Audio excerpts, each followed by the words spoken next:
तो इसीलिए ये कलयुग के अंदर संसारिक का मोक्ष पहले होगा, त्यागियों का मोक्ष बाद में होगा। आप समझे? सच्चा त्यागी तो वो कहते हैं जो पूरे आत्मा के लिए साधना करता है, जिसको ये भौतिक चीज से कोई कंसर्न ही नहीं है, वो सच्चा त्यागी। वैसे कलयुग में ऐसे त्यागी बहुत कम। तो मैं ऐसे त्यागी के लिए नहीं कहता हूँ, जो हमारे इर्द गिर्द दिखते हैं उसकी बात करता हूँ।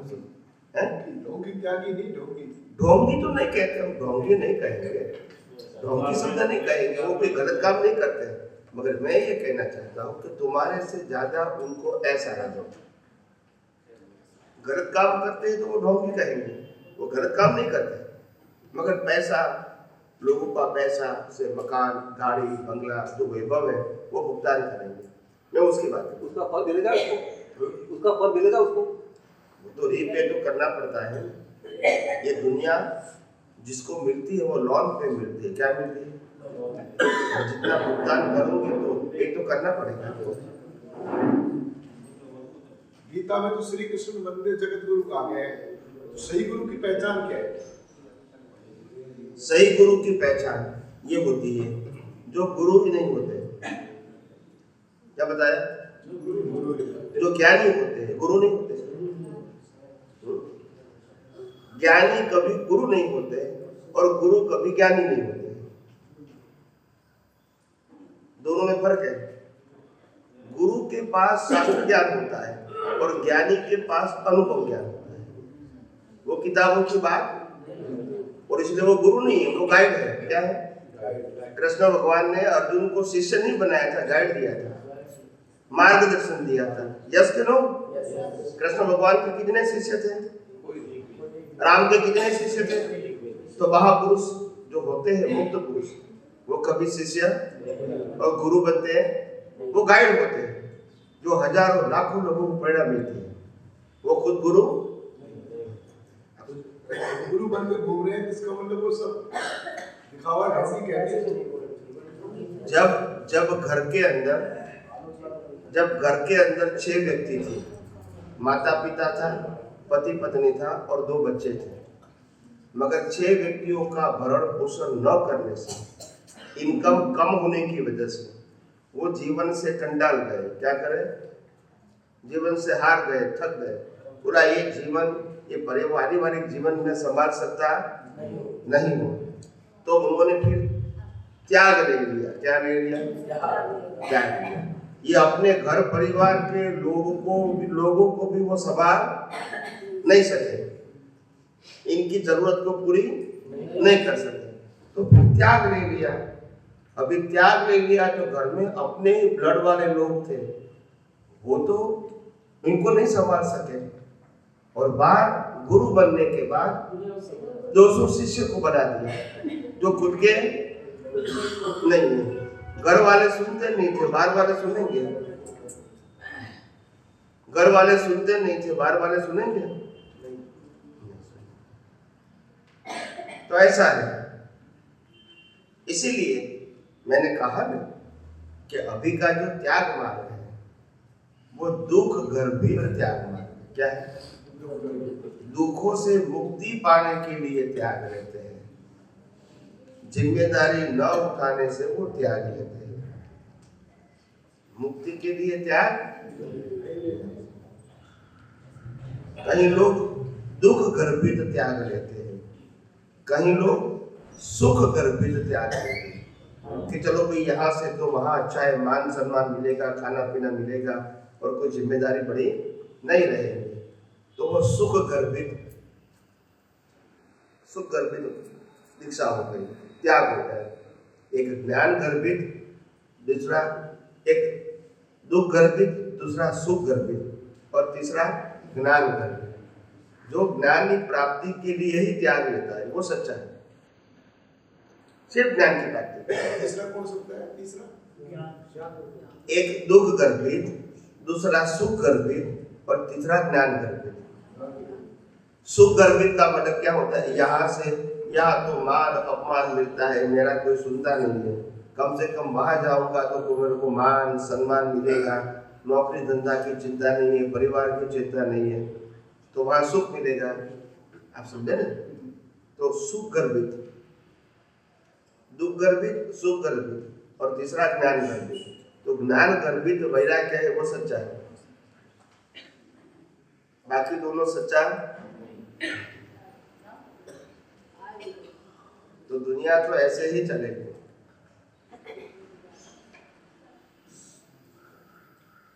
बोलिए, किसी को प्रश्न करना है तो कीजिए, घड़ी तो चल रही है। पानी लेने के लिए हाथ ऊपर करेंगे, बोलेंगे नहीं है ना, पानी के लिए हाथ ऊपर करना मिलेगा।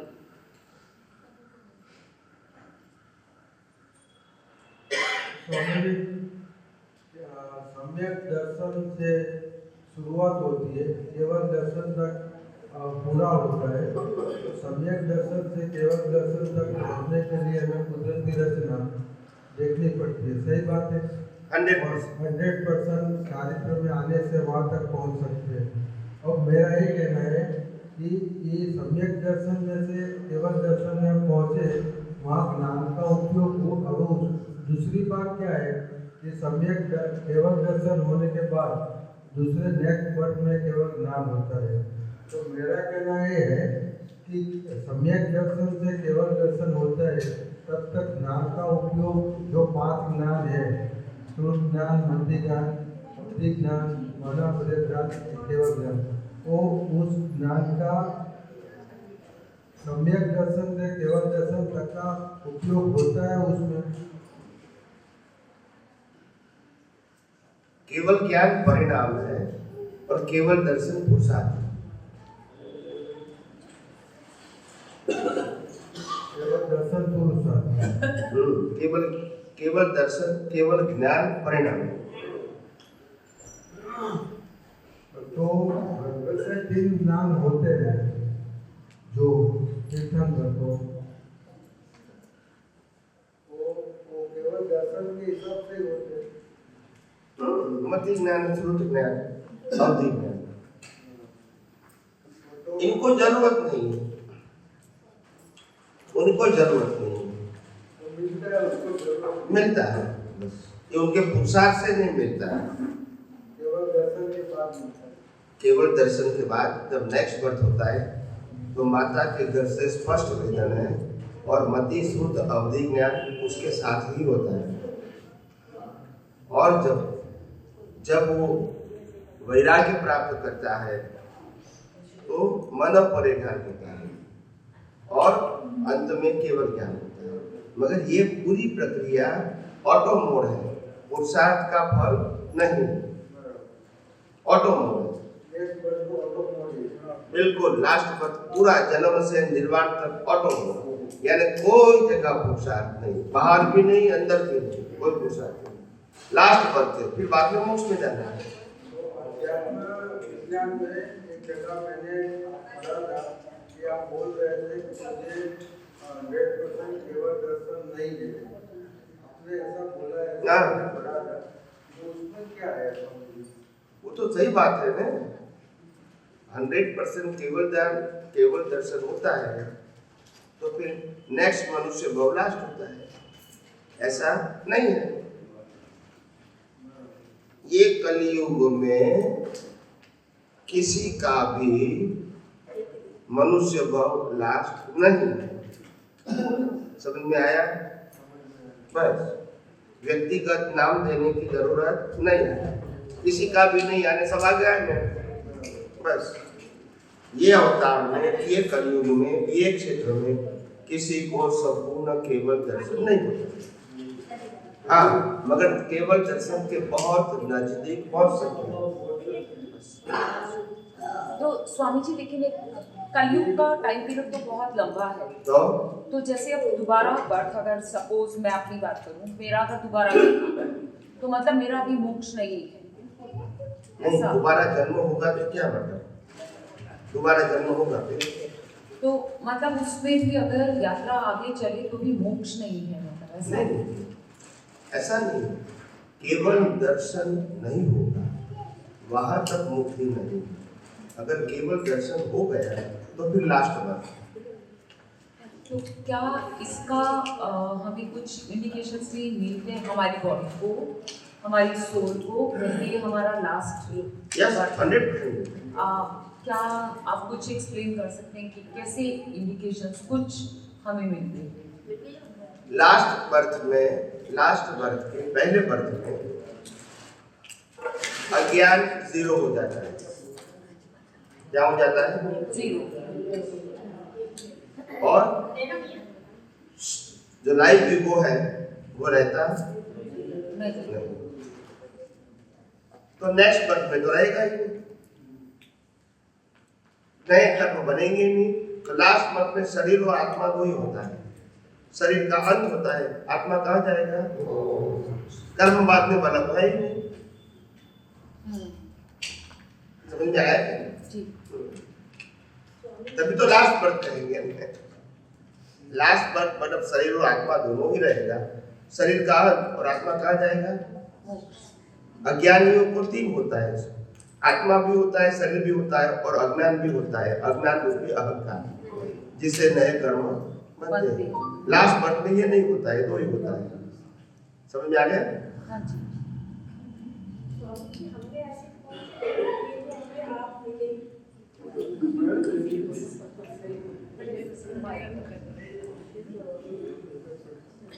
देखो, ये सब कर्म की वजह से होता है।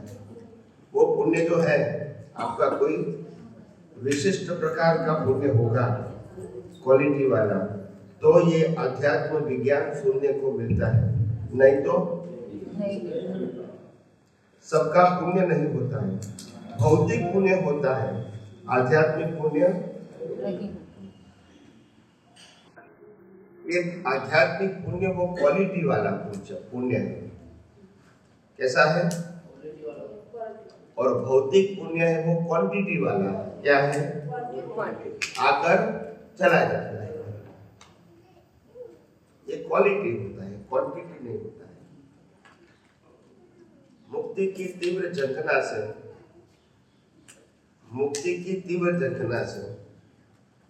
अनुभवी ज्ञानी मिलते हैं, और पाप पुण्य की तीव्र झंखना से धर्म गुरु मिलते हैं, जो हमको पाप पुण्य की बातें बताते रहते हैं। देव यहाँ आएगा तो दिखेगा नहीं आपको।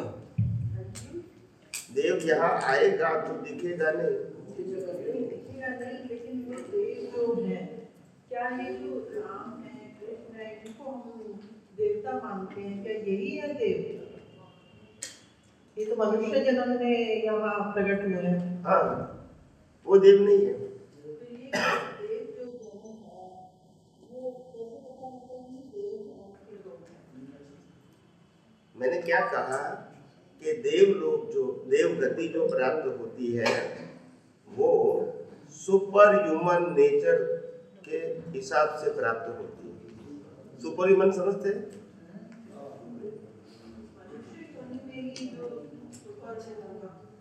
मनुष्य योनि में ही उनकी जो भावना है वो हजारों लाखों लोगों को कल्याण करने की है, हित करने की है, हेल्प करने की है, गाइड करने की है, मार्गदर्शन देने की है भावना। तो उसका फल देवलोक है। फल देवलोक है। तो देव योनि मतलब राम कृष्ण महावीर नहीं।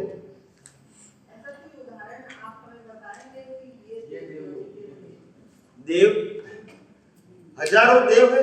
आप देवी देवता नहीं होते हैं, मंदिरों में भी होते हैं।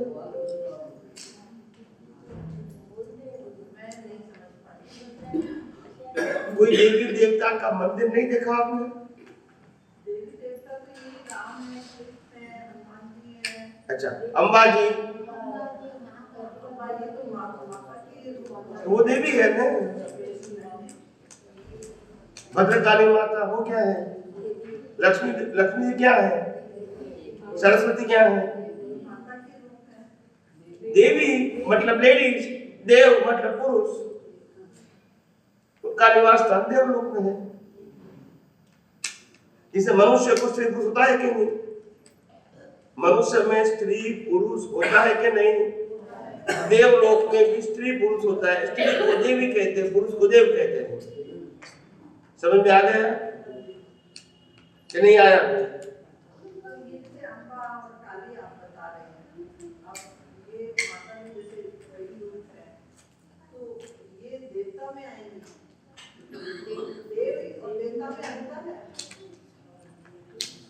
देवी और देवता में अंतर है, स्त्री और पुरुष में है इतना। अभी नहीं समझ में आया? स्त्री पुरुष में क्या अंतर है? बस तो भाई, इसीलिए उसको देवी बोला और पुरुष को देव बोला। अभी भी नहीं समझ में आया? फिर तो क्या नहीं समझ में आया? देव जैसे आप बता रहे हैं कि मैं इसका जो उदाहरण के रूप में जानना चाह रही थी कि ये देव जन्म के हैं और ये जन्म के, जैसे अपन कहेंगे ये जो जन्म छोड़ के अवस्था में पकड़ा जिसको हम बताएं कि ये देव जन्म, मैंने आपको पहले ही उत्तर दे दिया। हम ये आंखों से देव को देख सकते नहीं है, देव की मूर्ति को देख सकते हैं।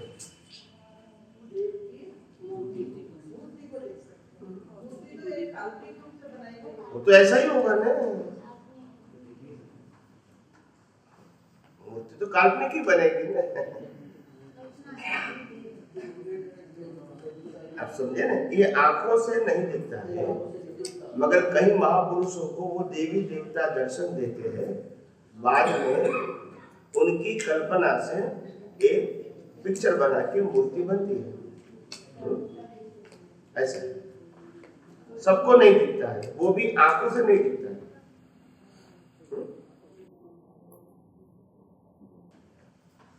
आपको क्या काम था देवी देवता का? आपको क्या काम था देवी देवता का?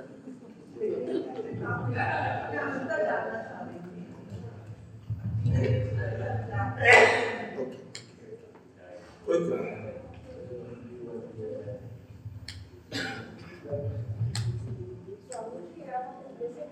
आगे से निकलते हैं तो देवी मतलब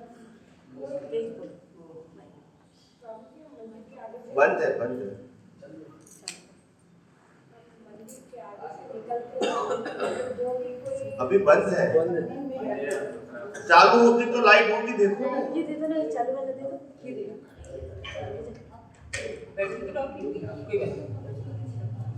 बात नहीं।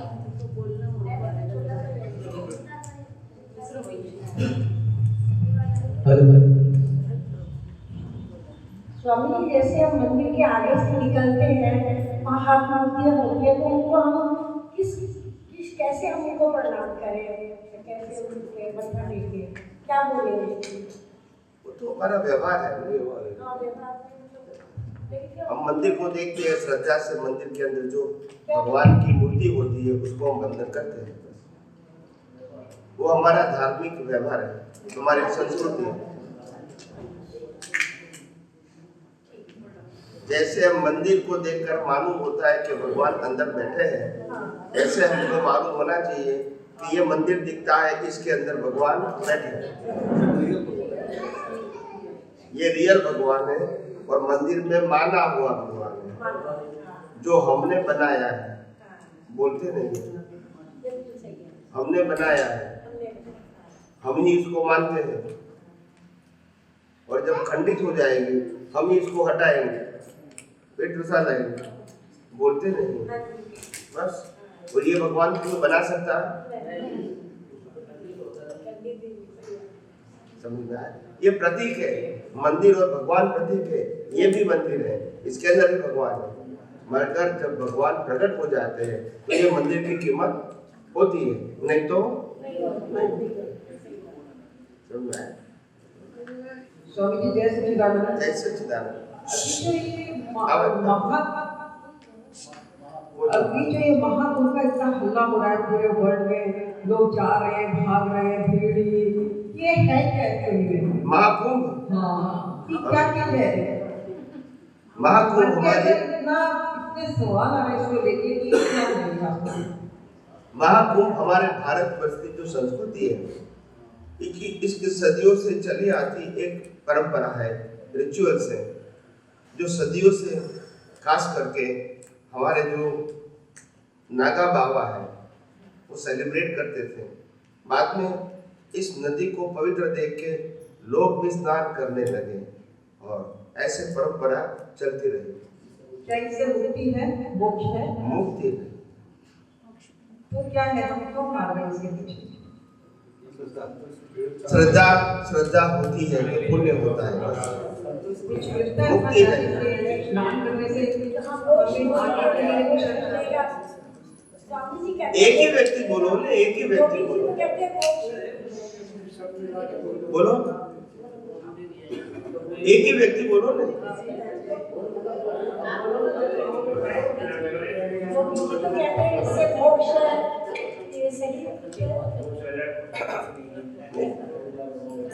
गंगा के अंदर स्नान करने से अज्ञान नाश नहीं होता है। हमारे को गंगा में स्नान करने से शरीर शुद्ध होता है, मगर अज्ञान नहीं मिटता है। क्या बताया? अज्ञान मिटने से मुक्ति है, शरीर को स्नान कराने से मुक्ति। लोग तो मुर्दे को भी स्नान कराते हैं, बोलते नहीं। तो इसमें क्या है?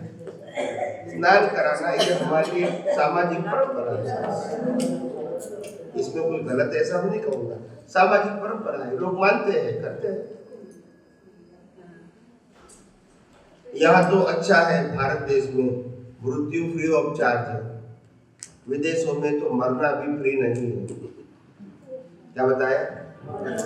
विदेशों में मरना है तो 10-15 हजार डॉलर चाहिए, तभी आपको जलाया जाएगा, ऐसे नहीं जलाया जाएगा, आपको पैसा देना पड़ेगा। है अभी तो लगता है पैसा लकड़ी यहाँ पे भी तो लगता है लकड़ी, और फिर अभी तो इलेक्ट्रिक हो गए हैं। यहाँ तो लकड़ी से चलते हैं। मगर स्वामी जी बात तो वही है, हमारे यहाँ फिर वो तीये की बैठक करेंगे, फिर वो 12वां करेंगे, हरिद्वार जाएंगे, तो हमारे यहाँ तो वहाँ तो 10-15 हजार पे मुक्ति तो हो जाती है, यहाँ तो लाख में जाकर मुक्ति।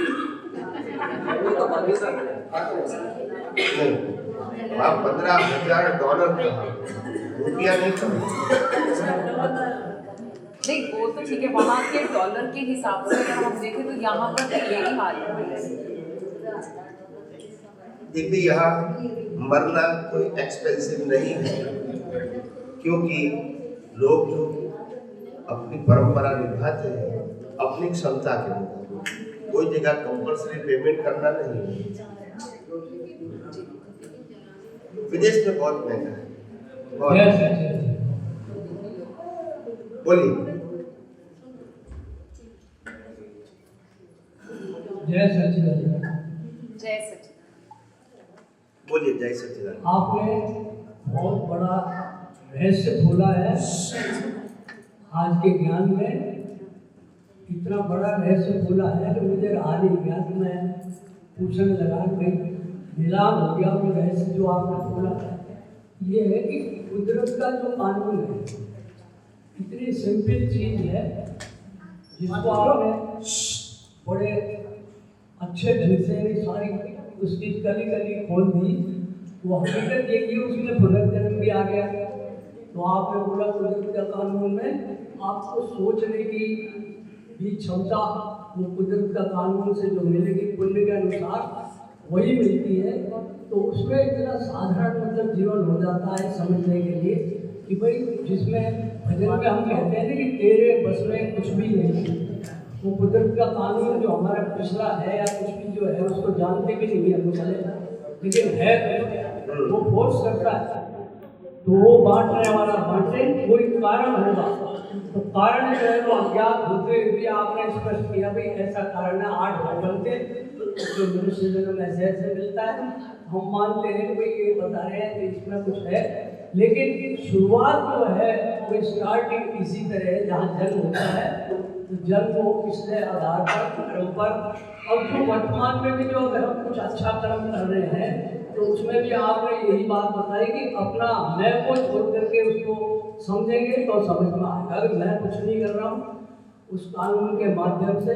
और अपवाद बताया आपने लाखों करोड़ों आदमियों में से मोक्ष में जाने का, वो भी सत्य प्रतीत हुआ इसी बात से कि भाई आप लोग जो है उसको कानून इतना मतलब है हमारा इतना पुण्य उदय नहीं हुआ कि हमको मोक्ष मिल जाए, तो उसमें अनेक व्याधाएं और संघर्ष आएंगे बीच में।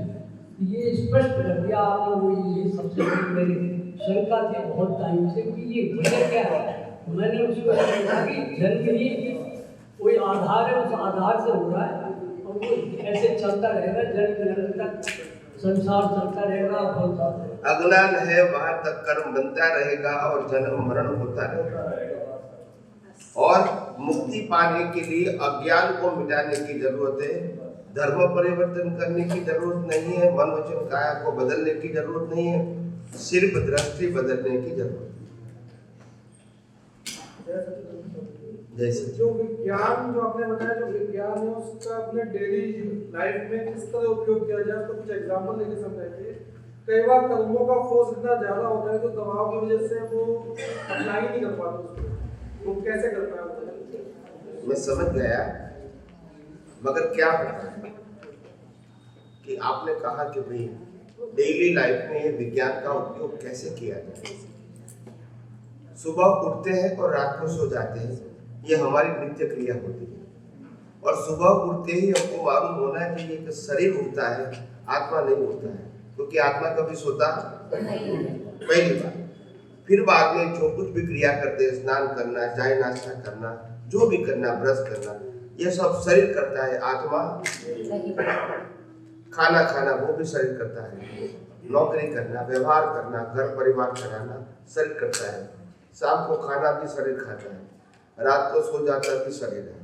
तो ये सभी क्रिया शरीर करता है और शरीर करता है इज इक्वल टू कुदरती रचना। और मैं ये कुदरती रचना से मुक्त ऐसा बस।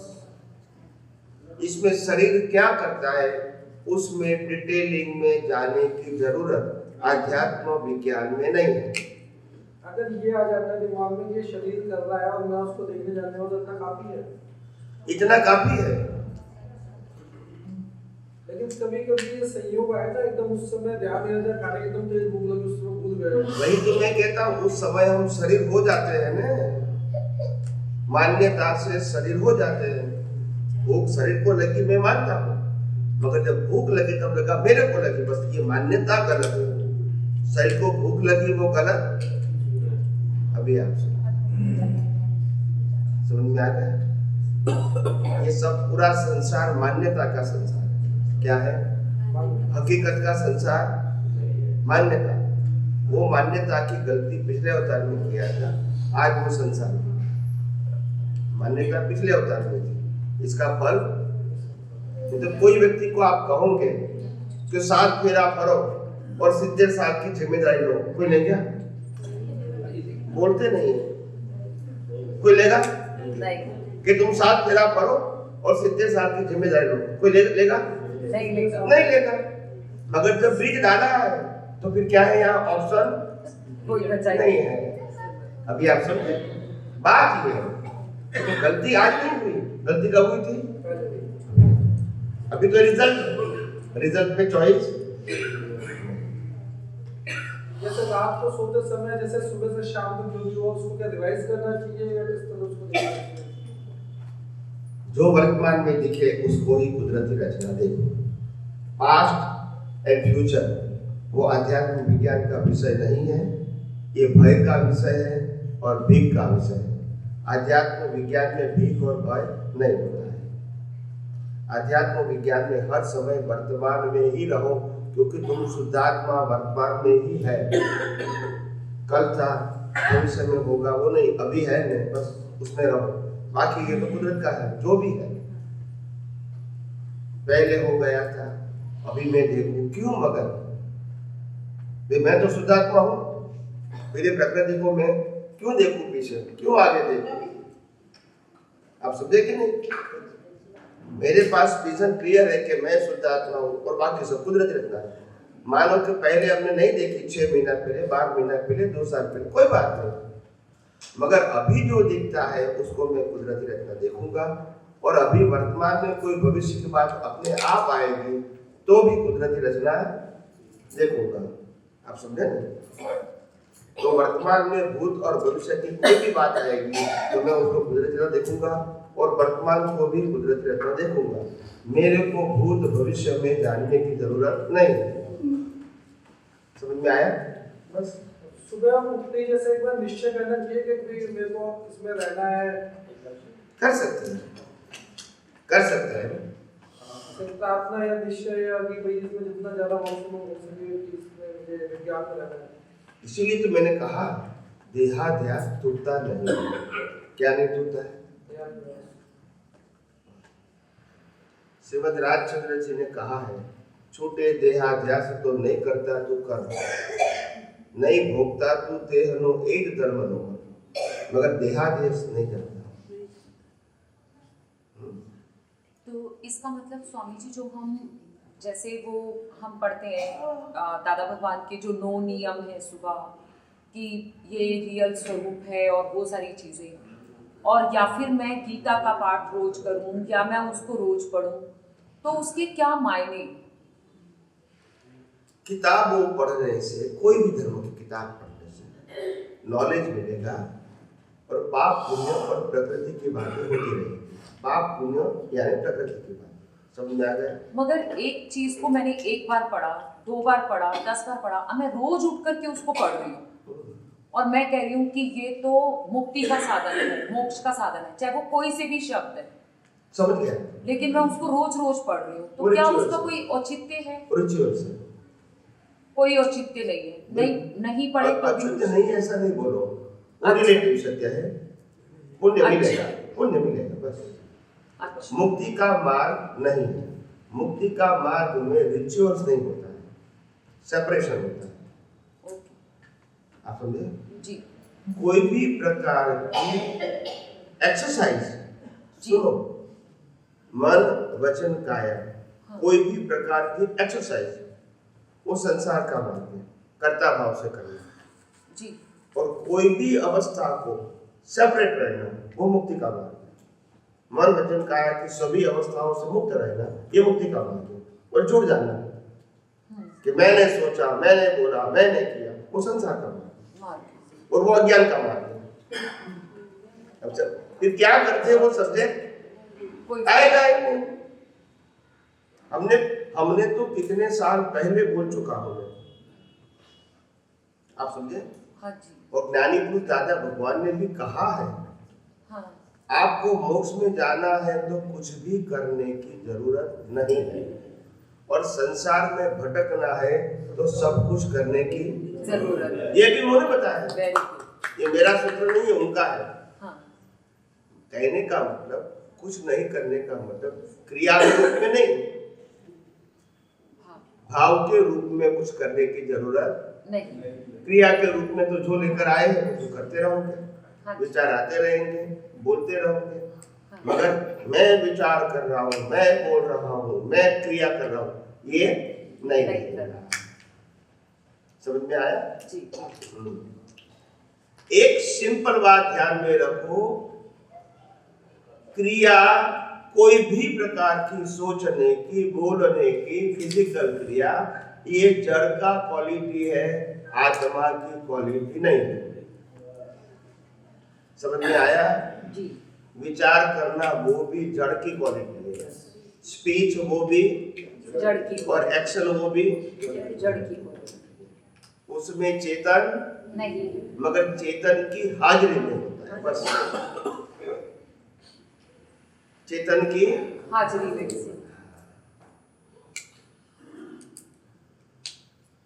दुनिया में लोगों को ये भी नहीं मालूम है कि शरीर में ज्ञान है या नहीं। शरीर में ज्ञान है ही नहीं। क्या बताया? शरीर में ज्ञान है ही नहीं। अगर शरीर में ज्ञान होता तो रामकृष्ण महावीर को नहीं जलाते, बोलते नहीं। हाँ, बिल्कुल बिल्कुल नहीं जलाते। तो ज्ञान और शरीर दोनों क्या है? अलग। शरीर ज्ञान व्यक्त करने का माध्यम है, लाइक का मोबाइल। मोबाइल में ज्ञान है? कोई मिलता है नहीं। हाँ। टीवी में ज्ञान है? नहीं है। मिलता है नहीं। लेकिन मिलता तो ये मोबाइल टीवी की तरह ये है, इसमें ज्ञान नहीं है, इसलिए जलाया जाता है। समझ में आया? जी बिल्कुल। बस, मगर लोगों को इतना अज्ञान है, इसीलिए आध्यात्म विज्ञान कहता है दुनिया की कोई भी व्यक्ति भगवान नहीं हो सकते, न थी न है न हो सकेंगे। मगर व्यक्ति के अंदर भगवान प्रकट हो सकते हैं, व्यक्ति भगवान नहीं बन सकते। समझ आ गया? ये सनातन सिद्धांत की बात है, ये कोई धर्म समुदाय की बात नहीं, सभी को लागू। कोई भी व्यक्ति भगवान नहीं बन सकते, क्योंकि ऑलरेडी है। नहीं, भगवान तो आत्मा ही है। हाँ। शरीर भगवान नहीं। शरीर किसी का भी, राम का हो, कृष्ण का हो, महावीर का हो, वो कुदरत का था है और रहेगा, और कुदरती कानून से ही उनका जीवन रहेगा। हाँ जी। किसी का भी। मगर आत्मा अंदर क्या हो गया? मुक्त हो गया। तो आत्मा मोक्ष से जाएगा, शरीर मोक्ष में नहीं जाएगा। समझ आएगा? मगर दुनिया में तो ऐसी अंधश्रद्धा मान्यता चलती रहेगी। क्या बताया? अंधश्रद्धा और मान्यताएं चलती रहेगी। गुरुजी, लोग व्यक्ति को भगवान बना देते हैं, हम क्या करें? पर गुरुजी ऐसा भी तो कहते हैं, उस निराकार की प्राप्ति के लिए साकार को तो पूजा जाती है। उस निराकार की प्राप्ति कैसे करें? उसके लिए तो साकार की प्रकट पूजा तो होती है। हाँ, उन्होंने कहा कि निराकार की प्राप्ति कैसे करें, उनके लिए साकार चाहिए। नहीं, साकार चाहिए नहीं। निराकार में जब तक आपको श्रद्धा नहीं बैठती है, वहां तक साकार आपको दिखता है श्रद्धा के लिए। क्या बताया? मैं एग्जाम्पल दूं तो मालूम होगा आपको। जैसे हम स्कूल कॉलेज में पढ़ते हैं तो हमको टीचर पढ़ाते हैं ना, पढ़ाते हैं, इससे हमको ज्ञान मिलता है, डिग्री मिलती है। हाँ। मगर ग्रेजुएट हो जाने के बाद हमने पढ़ाई खत्म कर दिया, फिर वो ज्ञान का क्या करना है? उपयोग करना है। उस समय टीचर प्रोफेसर की जरूरत नहीं। समझ में आया? जहां तक आपको मालूम है कि भगवान अरूपी ही है, मगर क्योंकि हम अरूपी की साधना करने में सक्षम नहीं है, या तो उसको स्वीकार करने में सक्षम नहीं है, हमको उसमें लगाव नहीं लगता है, तो बाहर कोई आकार को भगवान मानो। ये आपकी क्या कहेंगे, ये आपकी जो डेवलपमेंट की प्रक्रिया का एक हिस्सा है। एक दिन तो आपको नाम रूप छोड़ना पड़ेगा, क्योंकि भगवान का नाम नहीं होता है, रूप नहीं होता है, भगवान का जन्म मरण नहीं होता है, और भगवान परमानेंट होते हैं। और जो नाम है, रूप है, वो सब टेम्पररी है। लेकिन जाए तो साकार से जाएगा ना निराकार। क्या? लेकिन जाए तो गुरुजी, जैसे हम पढ़ रहे हैं निराकार की तरह, निराकार को प्राप्त करने की इच्छा है, तो जागृत तो एक साकार से होती है। हाँ, जागृत करने का माध्यम साकार है, मगर जब माध्यम के बाद जब हम खुद जागृत हो गए तो माध्यम की जरूरत नहीं। माध्यम गलत नहीं है, जरूरत नहीं है। हम जब ट्रेन में बैठते हैं, एक जगह से दूसरी जगह जाने के लिए ट्रेन में बैठते हैं, तो ट्रेन की जरूरत कब तक है? जब तक दूसरी जगह नहीं पहुंच जाती। हाँ, हमारे गंतव्य स्थान पे नहीं पहुंचते वहां तक, फिर पहुंच गए तो छोड़ देते हैं, ट्रेन तो चलती रहेगी। तो ट्रेन गलत नहीं है। ऐसे हम जहां पहुंचना चाहते हैं वहां तक हम डायरेक्टली नहीं पहुंच सकते हैं, तो ऐसे अनुभवी ज्ञानी पुरुष का मार्गदर्शन मिल सकता है, मगर मार्गदर्शन मिलने के बाद अनुभव तो आपको ही करना पड़ेगा। मार्गदर्शन आप समझे? तो आज के धर्मगुरु तो गुरु बन के मालिक बन जाते हैं। क्या बन जाते हैं? मालिक। तो वो मार्गदर्शक नहीं है। समझ में आया? बस। तो इसीलिए अनुभवी ज्ञानी तो मार्गदर्शक होते हैं, गुरु नहीं होते हैं। वो आपको गाइड करते हैं और वो खुद मुक्त रहते हैं और आपको मुक्त रखते हैं, क्योंकि वो जानते हैं कि अगर मैं किसी को नीति नियमों से बांधूंगा तो मेरी खुद की मुक्ति नहीं होगी। कानून तो दुनिया में एक का ही चलेगा, कुदरत का, और किसी का कानून नहीं चलेगा। और बाकी कानून जो व्यवहार के लिए है, व्यवहार के लिए है, वो व्यवहार को चलाने के लिए मूलभूत कानून तो कुदरत का रहेगा। बाकी ये जो कानून बनाते हैं, धर्म गुरु बनाते हैं, अच्छाई के लिए बनाते हैं, ऐसा नहीं कि बुराई के लिए बनाते हैं, मगर कानून से फिर आपको बांध देते हैं। क्या कहते हैं? भाई आपने कंठी पहना, अभी और कोई जगह नहीं जा सकते। भैया आपको मंत्र दिया, अभी और कोई जगह नहीं जा सकते। आप समझे कि नहीं? भाई अभी आप यहाँ रजिस्टर्ड हो गए, अभी और कोई जगह नहीं। तो ये बांधने की क्या जरूरत है? ये तो हमारी जीवन यात्रा है। हम जहाँ जाए वहाँ, जहाँ जाना चाहे वहाँ जा सकते हैं। ये हमारी मर्जी है। आप नीति नियमों से क्यों बांधते हो? हाँ जी। मगर नीति नियमों से बांधता है क्योंकि इनको लगता है कि ये जो व्यक्ति आया वो हमारा है, मालिकीपन हो गया। अभी वो कहीं बाहर जाना नहीं चाहिए। हमारी संख्या बढ़नी चाहिए। क्या बताया? संख्या बढ़नी चाहिए। हाँ, समझ में आया? हम हमारी संख्या नहीं बढ़ाना चाहते हैं। हम दुनिया में लोग विज्ञान जाने उसकी संख्या बढ़ाना चाहते हैं। इसीलिए हम हजारों साइंटिस्ट बनाते हैं जो साइंस की बात करते हैं बस। और वो साइंस किसका है? कुदरत। मेरा नहीं है। और मैंने कई बार कहा है सत्संग में कि जब आप विज्ञान की बात करोगे तो मेरा नाम देना जरूरी नहीं है, क्योंकि विज्ञान तो कुदरत का है, अनुभव मेरा है, विज्ञान मेरा नहीं। हजारों बार कहा है। आप समझे? मालिकी की कोई चीज नहीं चाहिए, जो सनातन सत्य है वही चाहिए, ताकि हम भी सनातन सत्य की अनुभूति कर सकें। जो सांप्रदायिक है वो सनातन नहीं। सबकी अलग अलग सोच मान्यता है। तो इसीलिए लोग फंसे हुए हैं। मगर क्या करें? सबका अपना अपना ही कर्म फल है। क्या करें? जिसको नहीं समझना है कोई कुछ नहीं कर सकता। उनके कर्म भी ऐसे हैं कि उनको समझने के लिए वो जो स्थिति चाहिए वो भी स्थिति उनकी नहीं। इतना संघर्ष होता है। आप समझे? ऐसे जैसे जड़ व्यक्ति होती ना, ज्यादा दिमाग में जड़ तनाव वाले व्यक्ति, उनको तो क्रिया चाहिए तभी दिमाग ठिकाने रहेगा। क्रिया नहीं देखा, बैठा रहे तो बड़ा विचार आते रहते हैं स्वामी, हमको डिप्रेशन आ जाता है, तनाव आ जाता है। हम क्रिया करते हैं, माला खींचते हैं, पूजा करते हैं, आरती करते हैं, तो उसमें घुस जाते हैं, थोड़े समय के लिए भूल जाते हैं तनाव खत्म। तो ये कोई साइंटिफिक अप्रोच थोड़ी है, मगर फिर भी टेम्पररी हेल्प मिलती है। तो चलाते रहो जब तक आपको परमानेंट नहीं मिलता है या समझ में नहीं आता है, वहां तक टेम्पररी ही सही। आप समझे? कई सारे लोग मेरे पास आते हैं, स्वामी जी आप मेडिटेशन को क्या मानते हैं? क्या बताया? मेडिटेशन को क्या मानते हैं?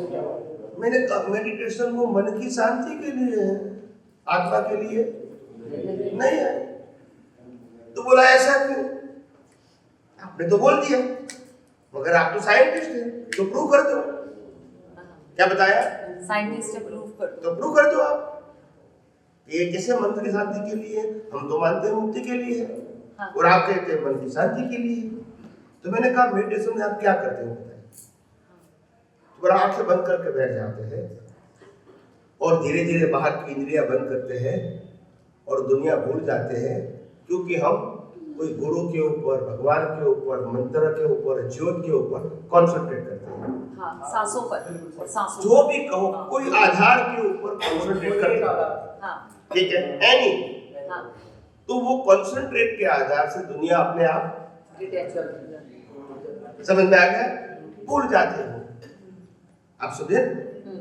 और कई सारे लोग जब भूल जाते हैं और इतना डीप चले जाते हैं कि आपका अपने शरीर का भान भी नहीं रहता, जब डीप में चले जाते तो ऐसा होता है।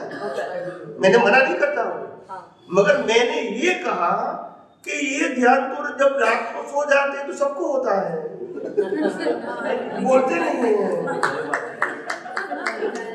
बिना किए होता है, शरीर को भी बोलते नहीं, हाथ ना तो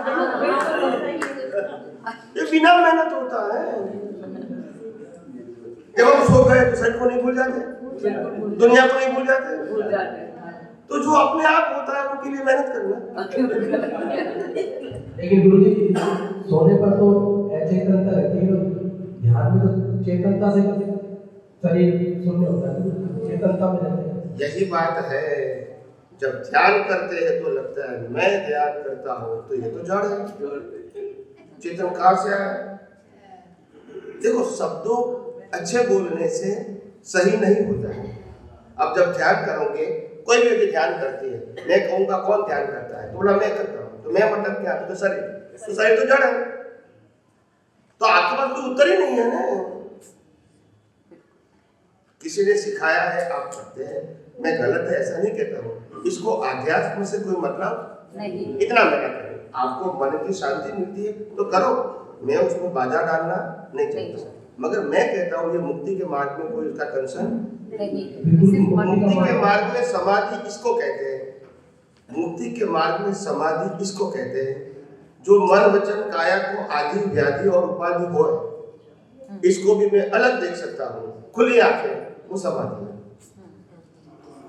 कि मन वचन काया को उपाधि है और मैं अलग हूँ, तो मेरे को समाधि है, मेरे को कंसर्न नहीं। बस जैसे एक व्यक्ति को फ्रैक्चर हो गया, हमारे सामने एक्सीडेंट हो गया, फ्रैक्चर हो गया, मैं देखता हूँ तो मेरे को क्या होगा? कुछ नहीं, कुछ नॉर्मल बात करता हूँ, तो मेरे को तो पेन नहीं होगा ना। ऐसे जब मैं प्रकृति को देखता हूँ कि उनको आदि व्याधि उपाधि है, मगर मैं देखता हूँ तो ये तो समाधि है, मगर मेरे को हुआ तो फिर उपाधि है। बिल्कुल बिल्कुल, बात यही है ना। ये तो खुली आपकी समाधि, वो सेपरेशन है। और ये मेडिटेशन में तो देह से आप अलग ही नहीं होते हैं, मैं ही कर रहा हूं तो फिर ध्यान कौन कर रहा है? मैं कर रहा हूं। मैं मतलब कौन? तो शरीर। मालूम ही नहीं है। कई लोग कहते हैं आत्मा ध्यान करे, भी आत्मा क्यों ध्यान करेगा? वो तो चेतन है, वो जड़ नहीं। इनको क्या पाना है? नहीं, चेतन को पाना क्या है? कुछ नहीं, तो फिर वो क्यों ध्यान करते हैं? तो बात यस, अंदर अंदर आवाज नहीं करो प्लीज। तो गुरुजी जैसे एक मिनट, हाँ बोलिए। डीप मेडिटेशन यही समाधि है, जो डीप मेडिटेशन है यही समाधि की अवस्था है। समाधि का मतलब समझो, मन वचन काया से मुक्तता की अनुभूति करना, वो समाधि है। और मन वचन काया से जुड़ जाना, वो उपाधि है। और जुड़ जाने वाला और अलग रहने वाला शरीर नहीं है, ईगो है। ईगो शरीर के साथ जुड़ भी सकता है, अलग भी रह सकता है, उसके ज्ञान के ऊपर आधारित है। आवाज नहीं करो। महावीर स्वामी है, गौतम बुद्धा है, ये लोग मतलब जो मेडिटेशन करते हैं, इनकी समाधि की अवस्था थी जो इन्होंने किया। वो देख, वो शरीर के साथ होते हुए भी हर मोमेंट शरीर से मुक्त रहते थे, शरीर से। तो ये भाव मन में रख के भाव की जरूरत नहीं, जागृति की जरूरत। जागृति की अवस्था ये रहे कि मैं करने वाला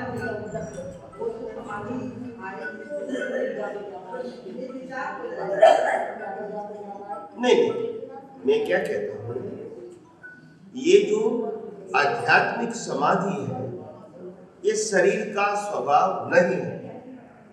आध्यात्मिक समाधि शरीर से मुक्त रहने की दृष्टि है, मन वचन काया से मुक्त रहने की दृष्टि है। वो कोई फिजिकल क्रिया नहीं है। अगर तुम खुली आंखें भी मन वचन काया से मुक्त रहते तो समाधि है। तो एक तरह से जैसे जो ज्यादा मेडिटेशन करते हैं इतना तो होगा कि उनका कर्म कम बनेगा, क्योंकि वो विचार नहीं करेंगे। विचार भी तो एक कर्म ही है। तो अब जैसे मेडिटेशन की जो अवस्था में रहेंगे वो उस समय कोई ऐसा मैं वाला भाव नहीं आएगा, तो वो कर्म बंद से तो कुछ कम होगा उनका। देखो, जब तक वो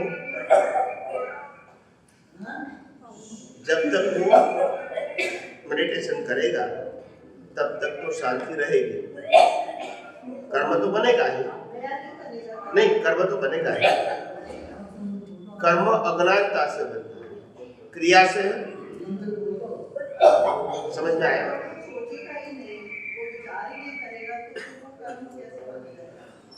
कर्म कर्ता भाव से बनता है, क्रिया से नहीं बनता है। और मैं मेडिटेशन कर रहा हूँ, वो कर्ता भाव है, तो कर्म बनेगा।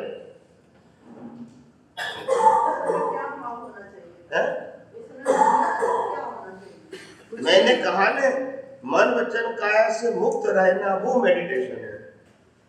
मैं मेडिटेशन कर रहा हूँ, वो मेडिटेशन नहीं है, वो शांति के लिए, वो कर्ता भाव से है।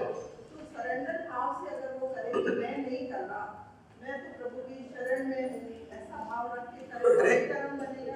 आप शब्द बोलते हैं, मगर शब्द के पीछे मैं शरीर नहीं हूँ तो कौन हूँ, उसका उत्तर चाहिए कि नहीं चाहिए?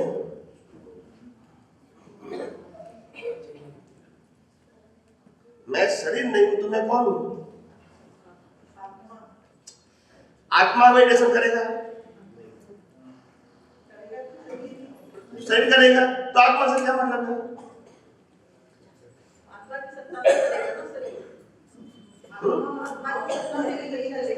क्या बताया?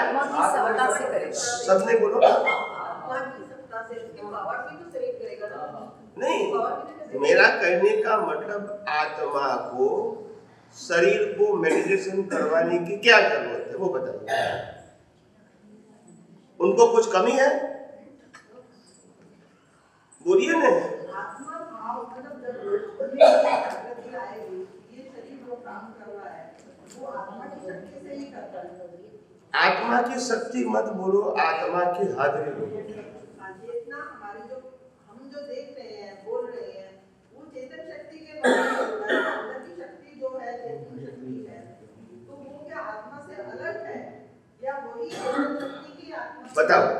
बताओ। देखो, आत्मा की हाजिरी से होना, आत्मा की हाजिरी से होना, इसका मतलब ये नहीं कि वो करने वाला है। आत्मा की हाजिरी से तो कर्म भी बनते हैं और कर्म फल भी बनता है। उसका मतलब ये कि आत्मा ने कर्म बनाए और आत्मा कर्म की भुगतान करता है, दोनों सही नहीं है। मैं एग्जाम्पल दूं, आपको समझ में आ जाएगा। सूर्य नारायण की हाजिरी है और उनके प्रकाश की हाजिरी में मैं किसी का पॉकेट काटता हूँ, तो गलती सूर्य नारायण की है ना? सूर्य नारायण के प्रकाश की हाजिरी में मैं किसी का पॉकेट काटता हूँ तो गलती सूर्य नारायण की है ना? क्योंकि उनका प्रकाश नहीं होता तो मैं नहीं काट सकता। वहां नहीं बोलते हैं, और यहाँ आत्मा की हाजिरी में वो बोलते हैं, वो करता है। नहीं तो सूर्य नारायण की शक्ति से मैंने पॉकेट काटा नहीं। देखो, बोलते नहीं है, घूम क्यों जाते हो? शक्ति किसकी है? लाइट की, प्रकाश की शक्ति है ना? आप बोलो पहले, शक्ति है कि नहीं? अगर शक्ति नहीं होता तो सोलर चार्ज नहीं होता। अभी बोलेंगे नहीं, अभी कुछ मैं प्रूव कर देता हूँ कि सूर्य नारायण शक्ति वाला है और इसीलिए सोलर चार्ज होता है। क्या सुनो, शक्ति नहीं तो चार्ज होगा? बोलते नहीं। आप में एग्जाम्पल को एक्सेप्ट क्यों नहीं करते? मेरे को समझ में नहीं आता। यू आर एजुकेटेड और नॉट? मैं एजुकेटेड की बात करता हूँ, मैं ज्ञान की बात नहीं करता हूँ। जो मैं सिंपल बात करता हूँ कि सूर्यनारायण के प्रकाश से सोलर चार्ज होता है, ये सभी को मालूम है, तो उनको सत्य नहीं मानेंगे? जिम्मेदार है, जिम्मेदार है। तो यहाँ शक्ति मानोगे, जिम्मेदार मानोगे, दो मानोगे, आत्मा को। बोलिए। कर्म जो है शरीर करता है तो आत्मा के साथ कैसे जाता है? कहाँ जाता है? फिर गलती कर दिया। मन वचन काया से कर्म बनता नहीं है। मन वचन काया कर्मों की भुगतान का साधन है। कर्म खत्म हो जाएगा, भुगतान खत्म हो जाएगी, इसको जला दिया जाएगा। और कर्म भाव से बनते हैं जो दिखते नहीं है। कर्म नॉन फिजिबल है, नॉन विजिबल है, वो दिखता भी नहीं है। और जो दिखता है वो कर्म फल है। विचार वाणी वर्तन दिखता है, वो कर्म फल है। वो कर्म बचपन से ज्ञान ही गलत सिखा है तो क्या करेंगे? क्रिया को ही कर्म माना, क्रिया कर्म नहीं है, क्रिया कर्म नहीं है, फल है। और हमको यही सिखा है क्रिया वो कर्म है। यही तो गलती हो गई। जब राम ने अपनी पत्नी को छुड़ाने के लिए पूरी फैमिली को खत्म कर दिया कि नहीं? तो भी राम तो मोक्ष में गए। बोलते नहीं है। जब महाभारत युद्ध में अर्जुन ने युद्ध किया तो कौरवों की पूरी फैमिली खत्म कर दिया, तो भी मोक्ष में गए। नहीं तो क्रिया से कर्म होता है तो फिर मोक्ष में क्यों गए? अभी भाव में आ गए, फिर घूम गए। एक लेवल पे चलो, जब क्रिया की बात करो तो क्रिया की बात करो। ऐसा कहो कि क्रिया से कर्म नहीं होता है, मेरे को समझ में आया, भाव से कर्म होता है, ये आपकी बात सही है, तो बात खत्म होती है। आपको घूमना नहीं है, आपको एक्सेप्ट करना है कि क्रिया से जो मैंने कर्म माना था वो गलत था। कर्म होता है भाव से, और वो दिखते हैं। और भाव करने वाला शरीर भी नहीं है, आत्मा भी नहीं है, प्रतिष्ठित आत्मा है। इसको लाइव ईगो कहते हैं। और लाइव ईगो के पास जहां तक अज्ञान है वहां तक कर्म बनते रहेंगे। और आध्यात्म विज्ञान अज्ञान को मिटाता है, पाप पुण्य नहीं बनाता है। क्या बताया? आध्यात्म विज्ञान को जब फॉलो करेंगे तो वो उसका काम अज्ञान को मिटाना है, जिससे पाप पुण्य बनता है। आध्यात्म विज्ञान पाप पुण्य बनाने के लिए नहीं, और धर्म किसके लिए है? पाप पुण्य, पाप पुण्य के लिए। दोनों का सब्जेक्ट क्या हो गया? अलग अलग। अभी समझ में आया? तो जब पाप पुण्य की बात होती तो क्रिया की बात आएगी। जब अज्ञान मिटाना है तो दृष्टि की बात आएगी, फिर क्रिया की बात नहीं आएगी। इनको क्या करना है क्या नहीं करना है वो बात ही नहीं आएगी। समझ में आया? तो अज्ञान मिटाना है। और क्या, कौन सा अज्ञान है? जो मैंने कल विस्तार से बताया। मैं शरीर हूँ, मैं मन वचन काया हूँ, मैं मन वचन काया को चलाने वाला हूँ, जन्म जीवन मृत्यु मेरा है, सत्ता संपत्ति सबल साधन मेरा है, मैं करता हूँ भोगता हूँ, मैं मालिक हूँ। ये सब अज्ञान है। इसको दृष्टि में से निकालना पड़ेगा, कुदरती रचना देखकर। समझ में आया? देखकर। कोई क्रिया करनी नहीं, प्रकृति को बदलना नहीं, सुधारना नहीं, सिर्फ प्रकृति को कुदरती रचना देखना है। मारामारी करे तो भी, प्रेम करे तो भी, कुछ भी नहीं करे तो भी, उसके डिटेल में जाना नहीं है, क्योंकि हम प्रकृति नहीं, हम प्रकृति को चलाने वाले नहीं, और प्रकृति हमारे पास रहेगी भी नहीं। फिर क्यों डिटेलिंग करते हो? यस और नो? जब तुम प्रकृति नहीं हो, चलाने वाले नहीं हो, रहेगी नहीं तुम्हारे पास, तो फिर इसके साथ जुड़ने से क्या फायदा? तो ये बातें धीरे धीरे समझनी पड़ेगी। इसीलिए मैंने कहा धर्म से आध्यात्म बहुत हाइट पर है। हाइट समझते हैं? बहुत ऊंचाई पर है। ये दोनों की कंपैरिजन नहीं है। एक धर्म से दूसरे धर्म की कंपैरिजन कर सकते हैं, दुनिया के सभी धर्मों से आध्यात्म की कंपैरिजन नहीं कर सकते। लेवल ही डिफरेंस है। आप समझे? स्कूल कॉलेज में स्कूल की कर सकते हैं, कॉलेज कर सकते हैं, मगर स्कूल वाले विद्यार्थी से पीएचडी से कंपैरिजन कर सकते हैं? नहीं कर सकते। लेवल क्या हो गया? अलग हो गया। ऐसा तो आध्यात्म सब्जेक्ट अलग है, वो कुदरत के कानून के ऊपर आधारित है, और धर्म पाप पुण्य के ऊपर आधारित है। दोनों सब्जेक्ट ही अलग है। स्वामी जी, दृष्टा सांसारिक प्रवृत्तियों को नहीं दिखाता है। दृष्टा जो संसार की जो एक्टिविटी है वो नहीं दिखाता है, वो नहीं दिखता है, ऐसा कुछ वाक्य है। दृष्टा संसार की कोई एक्टिविटी नहीं दिखा सकता, नहीं दिखाता है, नहीं दिखाता है। तो दृष्टा से वो एक्टिविटी नहीं दिखती है संसार में। नहीं दिखती नहीं है, दिखाता नहीं है, देखता नहीं है, क्या है? ऐसा कुछ वाक्य है। ये तो गोल गोल थोड़ी चलेगा। मेरी वाइफ है, नहीं है, हो भी सकती है। तो फिर तो कंफ्यूजन है, तो क्या करें? पूरा वाक्य याद नहीं है, भूल गया। नहीं मतलब आप कोई पर्टिकुलर एग्जाम्पल दोगे, मतलब एग्जैक्ट वाक्य बोलेंगे तो मैं उसका एक्सप्लेनेशन करूँ। मेरा कहने का जो भी है, अगर मैंने बोला है तो मैं उत्तर देने के लिए तैयार हूँ, मगर एग्जैक्ट बोलो ना। दृष्टा की हाजिरी में जो शक्तिशील आत्मा देख सकता है, जो हाँ, वो दृष्टा की हाजिरी में संसार की कोई एक्टिविटी नहीं देख सकता है। नहीं बताओ समझ गया है। देखो, प्रतिष्ठित आत्मा विनाशी अवस्थाओं को देख जान सकता है आत्मा की हाजिरी में। आत्मा का प्रकाश विनाशी अवस्थाओं को प्रकाशित कर सकता है, देख जान सकता नहीं है। जैसे सूर्यनारायण की हाजिरी में दुनिया प्रकाशित होगी, मगर सूर्यनारायण कभी नहीं देखेगा कि मगन भी क्या कर रहा है, नक्षगन भी क्या कर रहा है। समझ में आया? ऐसे आत्मा भी देखता जानता मगर प्रकाशित करेगा, स्व और प्रकाश। जैसे हाँ चलो, अपना जो एक टॉपिक चल रहा था अभी मेडिटेशन वाला, तो मेडिटेशन का किसकी सत्ता से हम कर रहे हैं? शरीर में तो ताकत है नहीं, उसके अंदर तो पावर है नहीं जो मेडिटेशन कर रहे हैं। अच्छा, किसके पावर से हम कर रहे हैं?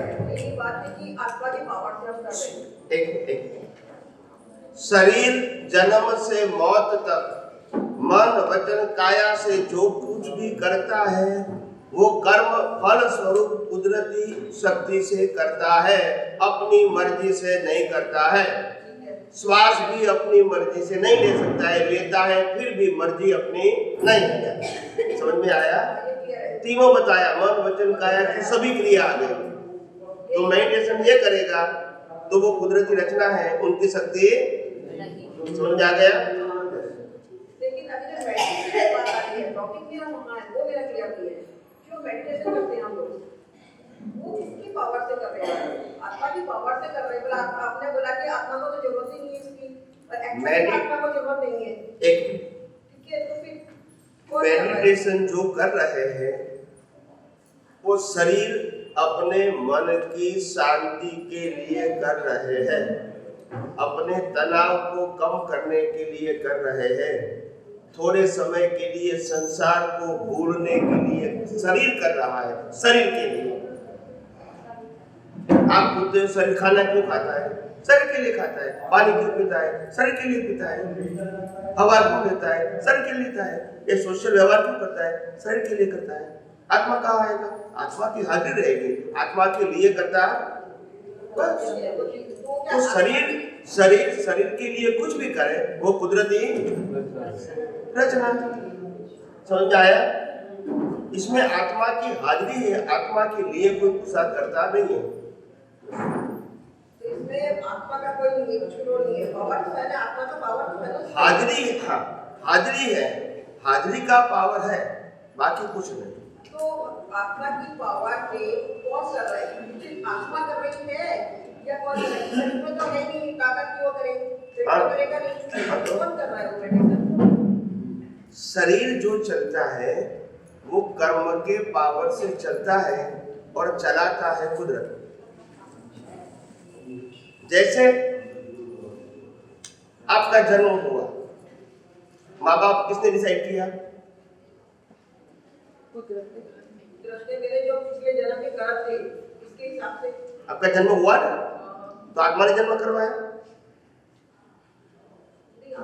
कर्म ने जन्म करवाया। बोलो, इसमें व्यक्ति की क्या जरूरत है? आत्मा की क्या जरूरत है? आत्मा की तो हाजिरी रहेगी, मगर शरीर का तो जन्म हुआ ना। हुआ नहीं, तो शरीर ने कोई क्रिया किया कि स्वयं हुआ? शरीर का तो नहीं, लेकिन कर्म करके आया है शरीर। कर्म की बात करते वो बराबर है, मगर शरीर का जन्म हुआ, कोई क्रिया किया उन्होंने? तो कुदरत के पावर से उसका जन्म हुआ, कर्म के फल स्वरूप। ऐसे मन वचन काया से जो कुछ भी होता है वो कुदरत के पावर से कर्म फल स्वरूप होता है, सब कुछ, एवरीथिंग। मेडिटेशन करते हैं वो भी ये होता है क्या? हम लोग मेडिटेशन करते हैं वो भी उसी की पावर से? जो शरीर करता है वो सब कुछ, समझ में आ गया? शरीर करता है वो सब कुछ। रात को सो जाएगा, कौन सो जाएगा? आत्मा सो जाएगा, शरीर सो जाएगा।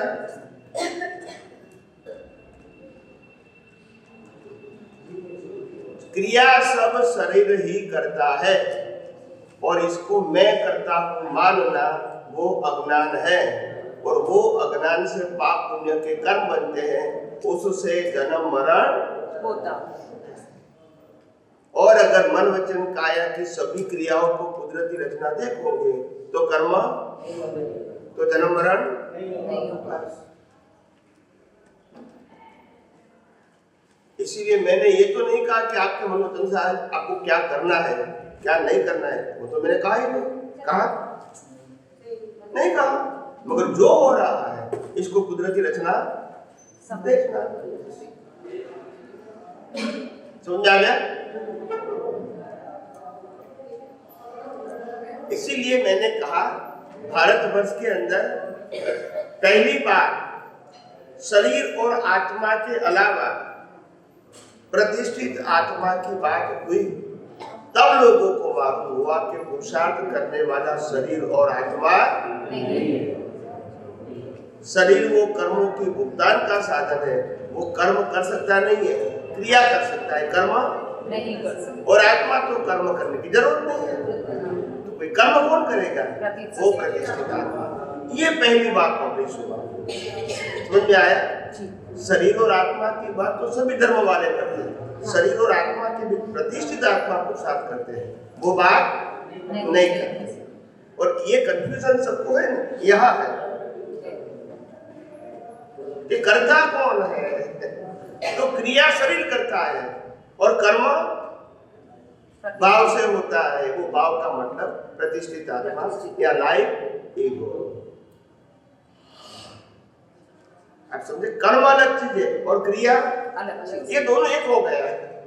जब आप कहोगे मेडिटेशन में करती हूँ, मतलब क्या हो गई? क्रिया। तो क्रिया कौन करेगा? तो सिंपल बात है ना, क्रिया कौन करेगा? और भाव कौन करेगा? प्रतिष्ठित आत्मा। और भाव दिखता नहीं, और क्रिया मैं मेडिटेशन करूंगा, दुनिया को भी दिखेगा या नहीं? तो क्रिया दिखेगा, मतलब शरीर करता है, और शरीर जो करता है वो कुदरती, इसको आत्मा से कोई मतलब नहीं। और ये कर्म फल है, कर्म फल का फल नहीं आएगा, कर्म का फल है। समझ में आया? थोड़ा थोड़ा हर बातों को समझ। कई सारे लोग क्या होते हैं, यहाँ सत्संग में आते हैं, सुनो मेरी बात ध्यान से जरा, ये मिस्टेक, ये आपका सोच की जो कमी है ना, वो बता रहा हूँ। कई लोग आते हैं मेरे सत्संग में, आया 2 घंटा बैठा, आज भी आया, कल भी आया, फिर बोला स्वामी जी आप बातें करते हैं मगर मेरे को एकदम समझ में नहीं आता है, और थोड़ा बहुत समझ में आता है तो अनुभव में नहीं आता है। तो मैंने कहा आपने जो प्रश्न किया, चलो मैं मान्य करता हूँ, गीता कितने साल से पढ़ते हैं? तो 50 साल से। कितने अनुभव में आई? तो बिल्कुल नहीं आई। तो वहां प्रश्न क्यों नहीं करते हो? बोलते नहीं हो। यहाँ 2 घंटे में आपको रिजल्ट चाहिए, और वो 50 साल से वो गीता एक ही पढ़ते हैं, तो कोई क्वेश्चन नहीं है हमको, हम तो पढ़ते रहेंगे। तो बात ये है, तो गलती किसकी है? आप चमत्कार, अध्यात्म को चमत्कार मत समझो, ये अनुभव का मार्ग है, और एक्सपीरियंस होना ही चाहिए अगर सही समझ है तो। जब समझ गलत है तो हम क्या करेंगे? इसीलिए हमने 3 भाग बताया, एक आत्मा, एक प्रतिष्ठित आत्मा और तीसरी प्रकृति। प्रकृति एक ही काम करेगी, कर्मों की भुगतान का। आत्मा कोई काम करेगा नहीं क्योंकि अनंत शक्ति वाला है। और पुरुषार्थ कौन करेगा? प्रतिष्ठित। चाहे कर्म बांधने का या कर्म छोड़ने का, दोनों पुरुषार्थ कौन करेगा? प्रतिष्ठित। नया संसार बनाना है या संसार को समाप्त करना है, दोनों पुरुषार्थ कौन करेगा? प्रतिष्ठित। शरीर कोई पुरुषार्थ कर सकता है, कोई भी प्रकार का नहीं कर सकता है। शरीर नया संसार बना भी नहीं सकता है और शरीर की क्रियाओं से मुक्ति भी नहीं मिलती। जो भी पुरुषार्थ होगा नया जन्म का और जन्म मरण से मुक्ति का, वो प्रतिष्ठित आत्मा से ही होगा और वो बाहर दिखेगा नहीं। तो बिल्कुल क्लियर कर दो, गोल गोल नहीं, एकदम क्लियर है। आज एकदम क्लियर हो गया। तो मेरा कहने का मतलब, हम इस विज्ञान के बारे में अभी तक परिचित नहीं थे और अभी धीरे धीरे परिचित होने लगा तो उसको दिमाग में, दृष्टि में, समझ में, सेट होने में समय लगेगा, वो मैं भी मानता हूँ। और इसीलिए कहा कि धीरे धीरे प्रश्न करो और नहीं तो औरों का प्रश्न का उत्तर सुनते रहो, धीरे धीरे आपको समझ में आएगा एकदम से। क्योंकि आपकी दृष्टि क्या है कि विक्रिया से ही कर्म होता है, ये दिमाग में सेट हो गया है।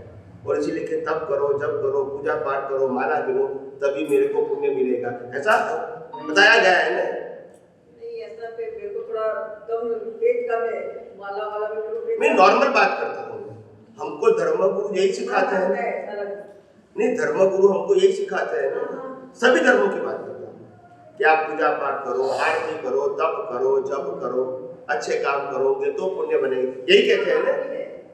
हालांकि विज्ञान ये कहता है कि क्रिया से कर्म ही नहीं होता है, क्रिया खुद ही कर्म फल है, फल का फल, और कर्म भाव से मिलता है जो दिखता है, और भाव का फल कुदरत देखती है। क्रिया तो खुद कुदरत करवाती है, पिछले अवतार के कर्म के फल, इसका फल नहीं आएगा।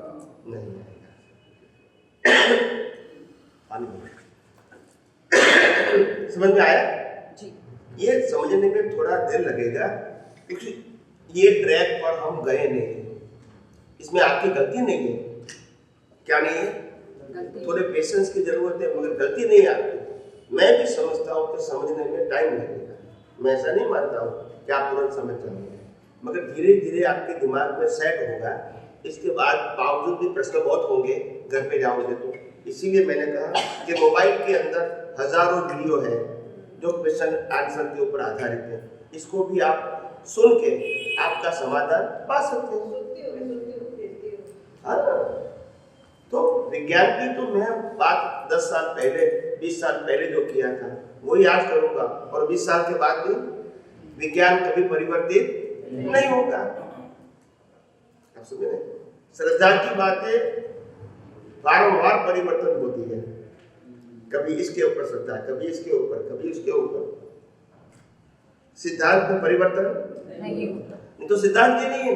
इसलिए मैं सिद्धांत का मतलब कुदरत का कानून जो सबके लिए समान है और कभी परिवर्तित। सतयुग में भी यही सिद्धांत था कुदरत का, आज भी यही है और भविष्य में भी।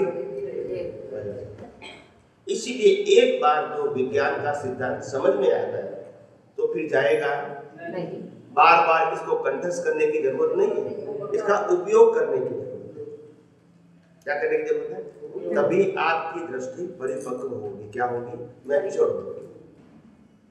यह मन वचन काया की क्रिया ये आध्यात्म विज्ञान का विषय, तो इसीलिए मन वचन काया से क्या करना है, क्या नहीं करना है, वो मेरा विषय ही नहीं है।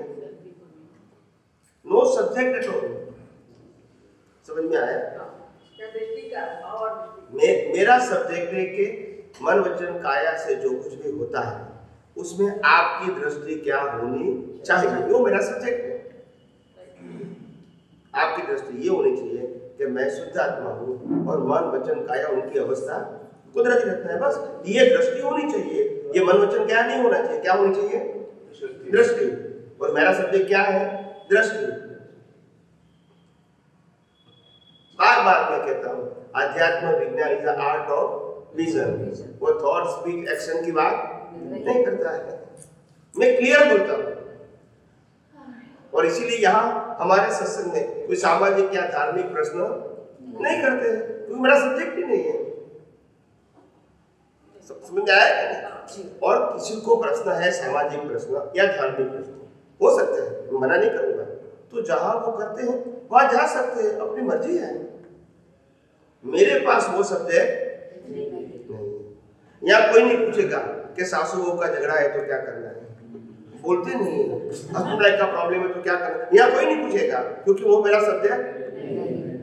और दुनिया में बाहर जाओगे तो आपको सुनना मिलेगा और सॉल्यूशन भी देंगे, मगर वो मेरा सब्जेक्ट नहीं है। फिर खत्म हो गई बात, वो मेरा सब्जेक्ट ही नहीं है। तो मैंने तो एक ही वाक्य में जन्म से मौत तक के सभी प्रश्नों का सॉल्यूशन दे दिया। जन्म से मौत तक मन वचन काया से जो कुछ भी होता है, जिससे भी ये कुदरती रचना है, वो देखो बस, that is the only ultimate solution. नहीं देखो वो आपकी गलती है। आज नहीं तो कल मार खा के भी देखना पड़ेगा अगर मुक्ति पाना है तो। स्वामी जी, हम जैसे घड़ी में क्या टाइम बता रहा हूँ, हम जैसे मोह से छुटकारा नहीं पा सकते, हम मोह से छुटकारा नहीं पाते। मोह से छुटकारा नहीं पाते, बच्चों का मोह, तो उसका क्या समाधान? देखो, जितना भी मोह है, संबंधों का, सत्ता का, संपत्ति का, साधन का, ये सभी मोह प्रकृति को है। और अगर प्रकृति के मोह को हम कुदरती रचना देख सकते हैं तो मुक्त है, नहीं देख सकते हैं तो फिर जिम्मेदार है। समझ में आया? है प्रकृति को, मगर मेरे को है, वो अज्ञान है, तो फिर जिम्मेदारी आएगी। इसलिए मैंने कहा कर्म भाव से, और भाव किससे होता है? अज्ञान से। अगर मेरे को हुआ तो फिर कर्म तो बनेगा, मैंने किया तो कर्म तो बनेगा, मेरा है तो कर्म तो, मगर जब कुदरती रखना देगा तो फिर कर्म जो भी है, मोह है, लोभ है, क्रोध है, मान है, कपट है, माया है, सब कुछ है, वो किसको है? और मैं उसको देखने जानने वाला, तो मेरी जिम्मेदारी, मगर मेरे को हो रहा है तो फिर जिम्मेदारी। अभी आप समझे? अभी आप समझे? ये हमारे जैसे बुजुर्ग लोग इस चीज को नहीं समझ पाते, तो उनके लिए क्या समाधान? वो बिल्कुल एकदम घर में चिपके पड़े हैं काम से, वो तो रहेंगे क्या, उनका कोई मुक्ति का उपाय? उनको सुनाओ, वो तो आके समझना चाहते हैं तो हम समझा सकते हैं, नहीं समझना है तो हम क्या? राम राम को सुमावे चलेंगे, दुनिया चलती है, तो जिसको नहीं समझना है तो हम क्या कर सकते हैं? ये विज्ञान किसी के लिए कंपलसरी नहीं है, जिसको पाना है उनके लिए है, जिसको नहीं पाना है वो मुक्त है। तो समाप्त करना है, बहुत टाइम